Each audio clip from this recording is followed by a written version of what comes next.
우울하다, 불안하다 또는 잠이 잘 안 온다. 주변에서 이런 얘기하시는 분들 많습니다. 서울연구원의 정신건강실태조사 결과 서울 시민 2명 중에 1명은 정신건강 문제를 겪고 있다고 하는데요.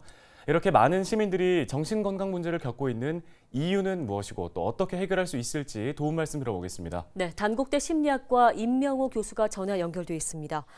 교수님, 서울 시민의 절반 이상입니다.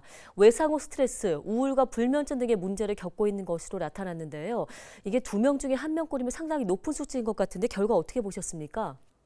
네, 이번에 조사 연구 결과를 보면 서울 시민의 53%가 한 개 이상의 정신건강 문제를 겪고 있는 것으로 나타났는데요.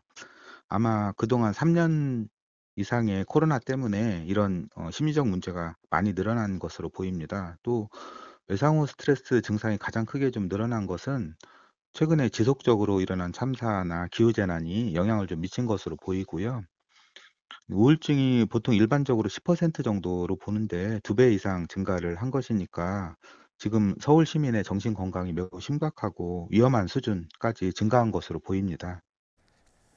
네, 특히 청년층 같은 경우에는 정신건강 문제에 있어서 중장년층보다 유병률이 높은 것으로 조사가 됐는데 특별한 이유가 있을까요? 네, 그 임상 일선에서 상담을 하다 보면 청년들의 우울이 요즘 매우 심각하다는 걸 실감을 하는데요. 종종 청년 자살도 목격을 하고 있고요.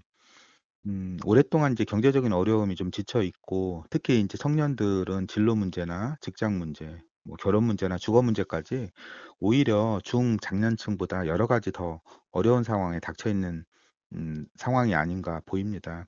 기성세대가 과거에 살았던 청년 시기보다 지금 청년들이 훨씬 더 어려운 시기에 살고 있지 않나 생각합니다. 그 청년들이 이제 처음 사회생활을 시작하면서 어려움을 겪기 때문에 실패에 대한 두려움이나 불안도 크고요.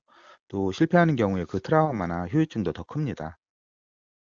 예, 그런데 이 정신건강 문제를 호소하는 사람은 많은데 치료하는 경우는 드문 것 같습니다. 공공에서 운영하고 있는 정신건강 서비스의 경우 접근이 어렵고 전문성이 낮다는 지적이 나오는데요. 교수님 보실 때 어떠십니까? 공공부문 정신건강 서비스 좀 보편화돼야 한다고 보시는지요? 네, 그렇게 봅니다. 사회가 어려워질수록 중산층은 견뎌낼 수 있지만 취약층은 더 약해지고 결국 부러지고 파산하게 되는데요.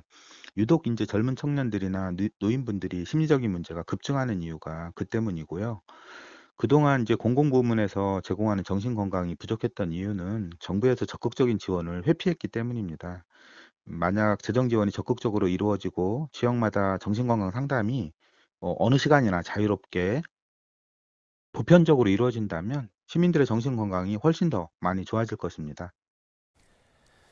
네, 알겠습니다. 누구나 정신건강에 대해서 편하게 접근할 수 있도록 대책이 좀 마련됐으면 좋겠습니다. 말씀 여기까지 듣겠습니다. 단국대 심리학과 임명호 교수였습니다.